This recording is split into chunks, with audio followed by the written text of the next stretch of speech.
kabinet qeveritar, të nderuar deputet.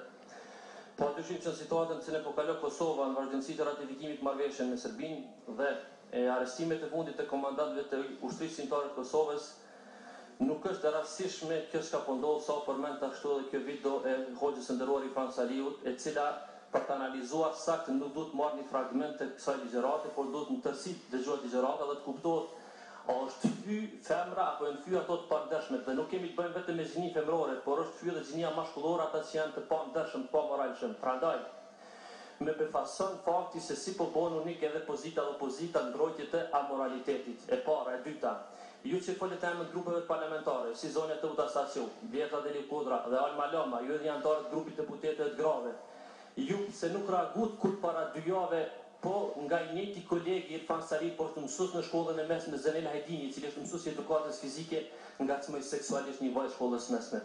Pse ju nuk reaguat kur Mitrovic vitin e kaluar është ngacmuar nga arsimtari nxënës së shkollës fillore seksualisht? Pse në vitin e kaluar kur është dhunuar një vajzë nga mësuesi i saj nuk reaguat? Këto janë akte më të rënda se sa kritika ndaj amoralitetit. Dhe këtu përmend se duhet të partia islame të distancohet nga ky qendrim. Unë ju them këtyre zonjave të nderuara, fillimisht këto duhet i kërkojnë falje partisë islame dhe qytetarëve të Republikës së Kosovës, nga se këto me dorën e tyre kanë votuar, duke menduar se po votojnë kundër mbulesës, kanë votuar kundër mbulesës fetare në shkolla. Këto janë që kanë rënuar ardhmërinë e vajzave kosovare dhe tash paraqiten Kinsen Tojza gardian mbrojtjes gjinisë femrore.